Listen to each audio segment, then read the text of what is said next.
A lot can change in 10 years, and the NBA and its players are not immune to these changes that Father Time inflicts. The league is much different than it was 10 years ago, but just how different is it? Who were the star players dominating the NBA a decade ago, and which players turned out to be huge draft busts? We break down these questions and more today as we jump into the hardwood time machine to revisit the lead up to the 2008 to 2009 season to find out all of the predictions, news, and headlines that were circulating through the NBA 10 years ago. Before we get started, if you guys love basketball content, be sure to leave a like on this video and subscribe to make sure you never miss out on a new upload. The 2007 to 2008 season in the NBA has just ended, and the offseason leading up to the 2008 to 2009 season has just kicked off. Big changes are already underway for next season as the Seattle Supersonics announced that they will be moving to Oklahoma City for the new NBA season. With a new logo and name, the Oklahoma City Thunder will play their inaugural season in 2008 to 2009 to build around promising superstar Kevin Durant, who will be looking forward to continuing his development in OKC, as the youngster is coming off of a huge rookie season, averaging 20.3 points per game. His performance is bound to get under the Trailblazers' skin, who chose to draft Greg Oden with the first pick of the 2007 draft, picking the injury-prone center over Kevin Durant, who went to the Sonics with the second overall pick. Speaking of the draft, the 2008 draft class looks to be loaded with potential, as the Chicago Bulls overcame ridiculous odds with a 0.8% chance at the number 1 overall pick to select hometown favorite Derrick Rose. Rose played his college ball under John Calipari at Memphis, who has shown lightning quickness and unreal athleticism in his only year playing point guard at Memphis. The Chicago Bulls already have a tandem of serviceable guards with Kirk Hinrich and Larry Hughes, but with a player of Derrick Rose's caliber, with his athleticism and ability to slash towards the basket, the Bulls will not be able to hold back on drafting him number 1 overall. Now, in addition to this, 2 UCLA Bruins were taken with the top 5 picks. Russell Westbrook was selected number 4 overall by the Seattle Supersonics,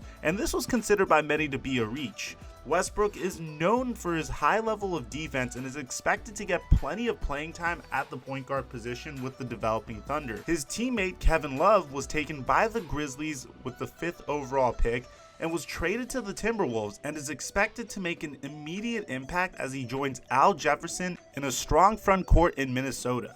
Kevin Love comes in as an attempted replacement for Kevin Garnett, who left a massive gap when he was traded the year prior. After the Kevin Garnett to Lakers talk fell through in the summer of 2007, KG ended up in Boston, and the rest is history. KG and the Big Three went on to lead the Celtics to win the 2008 NBA Finals, their first championship since 1986. Boston has been hyped up again this season, as Doc Rivers has most of his championship team back as they try to be the first team to win back-to-back championships since the Lakers pulled it off in their three-peat from 2000 to 2002. Ray Allen, Paul Pierce, and Kevin Garnett all averaged over 17 points per game in the 2007 to 2008 season, making the Celtics the team to beat out of the East this season. Many experts have the Orlando Magic as a sleeper team out of the East. The Magic have picked up some productive pieces and have an outside chance at challenging for the Eastern Conference. Dominant big man Dwight Howard is coming off of a huge season in 2008 in which he averaged 20.7 points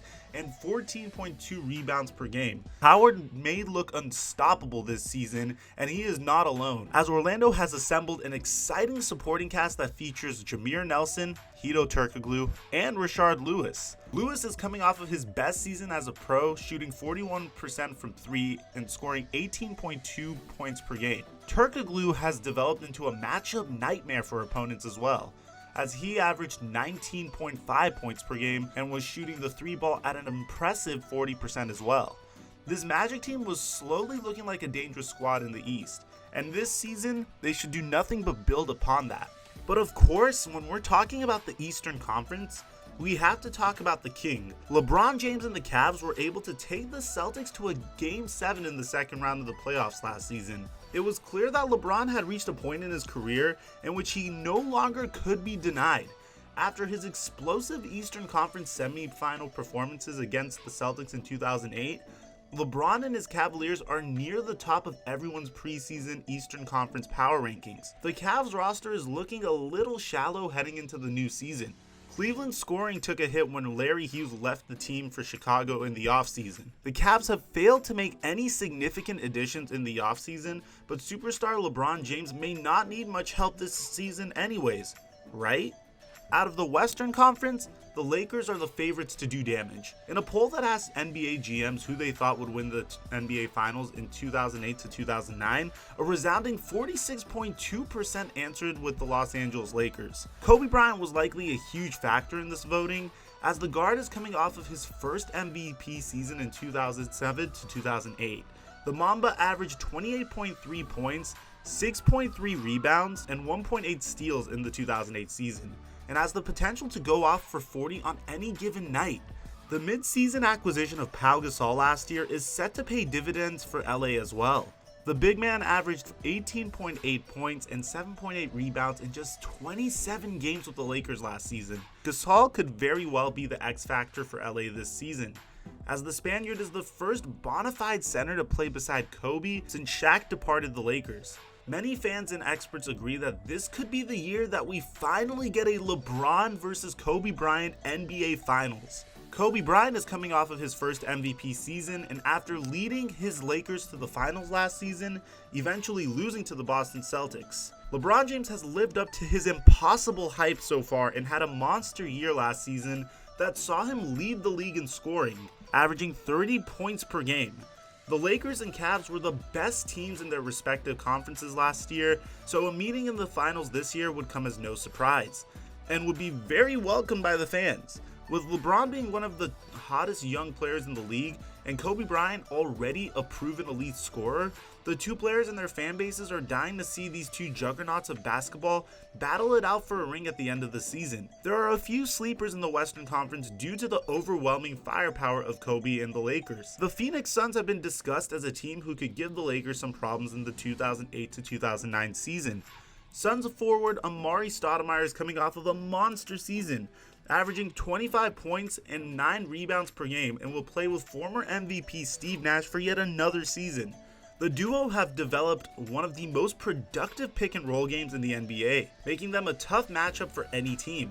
The Suns will have to adjust to a slightly different system, however. General manager Steve Kerr replaced the departing Mike D'Antoni with a brand new head coach in Terry Porter. While on the topic of coaching changes, Mike D'Antoni wasn't the only coaching change made during the offseason, but he was the biggest. D'Antoni has accepted a contract from the New York Knicks, who are set to pay D'Antoni $24 million over the next 4 years. D'Antoni was one of 8 coaches with a new job in the 2008 to 2009 season, as the Charlotte Bobcats, Chicago Bulls, Milwaukee Bucks, Miami Heat, New York Knicks, Dallas Mavericks, and Detroit Pistons all made coaching changes entering the season. With all of the preseason changes and predictions out there, let's fast forward to the end of the season to see how things shook out in the intriguing 2008 to 2009 season. With high anticipation heading into the season, the NBA campaign of 2008 to 2009 did not disappoint. Dwayne Wade led the league in scoring,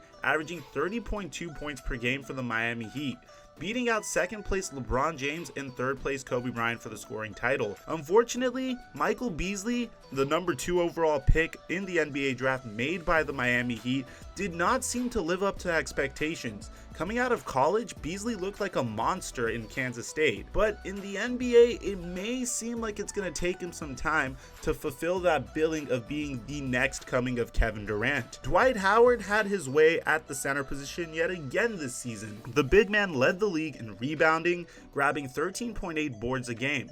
His 20.6 points per game were enough to rank Howard 18th in the league for scoring, making him a potent offensive threat all season. Howard was also an impact player on defense, winning the Defensive Player of the Year award.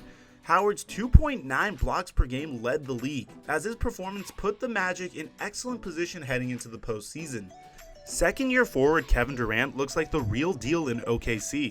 Durant cracked the top 6 in scoring this season, averaging 25.2 points per game.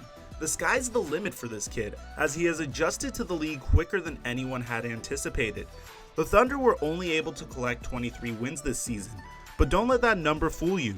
The OKC Thunder are filled with talented youngsters. 22-year-old Jeff Green had a breakout season, averaging 16.5 points per game. Rookie Russell Westbrook looks like a potential all-star as well. His agility and explosiveness translates well to the NBA, as the guard was able to average 15.3 points and 5 assists alongside Kevin Durant in his first season running the show in OKC. The rookie that outshined Westbrook and was expected to outshine Westbrook was Derrick Rose.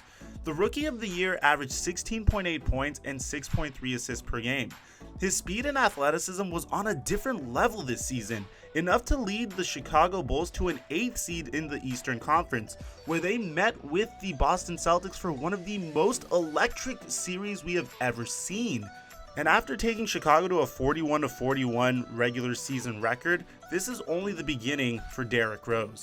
Now let's jump to the beginning of the postseason, where the Cavaliers and Lakers have locked up the 1 seeds in their conferences. In his 6th season, LeBron James absolutely took over, averaging 28.4 points, 7.6 rebounds, and 7.2 assists. His consistent stat-stuffing performances were enough to earn him his first ever MVP award, beating out the likes of Kobe Bryant, Dwayne Wade, and Dwight Howard for the award. King James would will his undermanned Cleveland Cavaliers team to a 66-16 record, the best in the NBA. James did it all for the Cavs that season and was able to carry a very average team to the top of the Eastern Conference. Only one other player besides LeBron James averaged more than 13 points, and that was Mo Williams, who was able to average 17.8 points per game. Young Daniel Gibson was developing as a point guard, but he had proven himself to be a very streaky shooter, and far from the consistent scoring that was needed in this Cavs lineup. Compared to other squads in the Eastern Conference, his Cleveland team was lacking firepower. A front court that featured Anderson Varejao and Zydrunas Ilgauskas limited the scoring ability of the Cavs, setting them up for a difficult postseason. With the number 1 overall seed in the playoffs, the Cavs made light work of their first 2 playoff matchups, sweeping the Detroit Pistons and Atlanta Hawks before losing in a 6-game series to the Orlando Magic. Unfortunately, the trio of Dwight Howard, Hedo Turkoglu, and Rashard Lewis proved to be too much for Cleveland, who were blown away in 6 games by the Magic. But LeBron James was able to dispel one notion in this series, and that was the notion that he was not a clutch performer, after hitting this incredible buzzer beater to keep the Cleveland Cavaliers in the series. Unfortunately, LeBron will not be able to will his team through this series, as they are going to be sent home early. In the Western Conference playoffs, it was the Kobe Bryant show.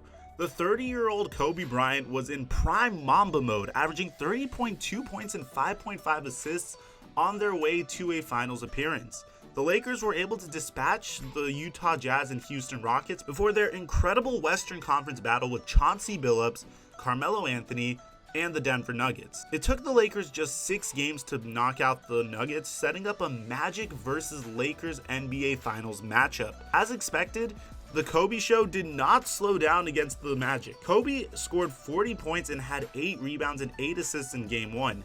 The Lakers took a convincing 2-0 lead in the series and never looked back. LA won their 15th NBA championship on June 14th, beating the Magic 4-1 in the best-of-7 series. The NBA Finals MVP was awarded to none other but Kobe Bryant. This was the first Finals MVP for Kobe, who averaged 32.4 points, 7.4 assists, and 5.6 rebounds in the finals, solidifying himself as a Laker legend and that he could do it all without Shaquille O'Neal. The championship was the 4th of the decade for the Lakers, locking them in as one of the most successful dynasties of the decade in any sport. With the season over and a new champion crowned, it's time for teams to start looking for reinforcements in the offseason. Scouts have been busy dissecting the prospects of the 2009 NBA draft, and the pool of talent is looking deep. There is a forward by the name of Blake Griffin from the University of Oklahoma that has looked virtually unguardable in his college career. Big man Hasheem Thabeet out of the University of Connecticut has looked promising as well. The 7'3" center has developed in his 3-year college career, averaging 13.6 points and 10.8 rebounds in his final college season. Many experts predict that Thabeet is the second coming of Dikembe Mutombo, with draft projections having the big man being drafted in the top 3 picks. The 2 highest rated guards in the 2009 draft class are James Harden and Steph Curry. Steph Curry was a high volume shooter for Davidson in college, but will have to add some weight before he can influence a game in the NBA. His wiry frame may limit him in his first few seasons, but Curry has great scoring potential, and at worst, he could be a great 3-point scorer that could give shooting to any team. James Harden, a scorer out of Arizona State, has been tipped to be a smoother version of Paul Pierce. Known as a slasher with a jumper, Harden will add scoring to any team that he is drafted to, assuming that his game can keep up with the pace of the NBA. 2 of this year's most exciting talents won't even be coming from a college or university.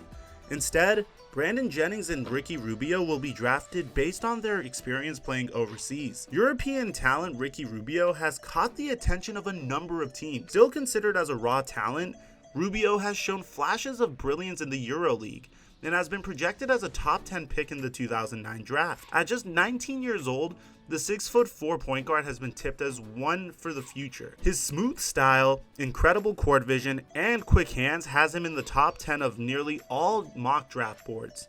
Rubio has averaged 3.2 steals per game playing in Spain and is considered a raw talent with huge potential. Brandon Jennings is another player from the EuroLeague talent pool who chose to play professionally overseas straight out of high school, voiding his NCAA eligibility. The move seems to have paid off for the guard, who is projected to be drafted within the first 10 to 15 picks of the first round. Jennings averaged 7.6 points per game in one season playing in the EuroLeague. The 20-year-old has been described as an elusive scorer who can create his own shot anytime he wants. Don't be surprised if Jennings is one of the league's most exciting scorers in a few years after being drafted. With such a loaded draft class, it will be fun to see just how these talents pan out in their first year in the league. Leave a comment or a like if you want to see exactly how the 2009 to 2010 season unfolded. Besides that, I'm Flight Mike, and I'll catch you guys later.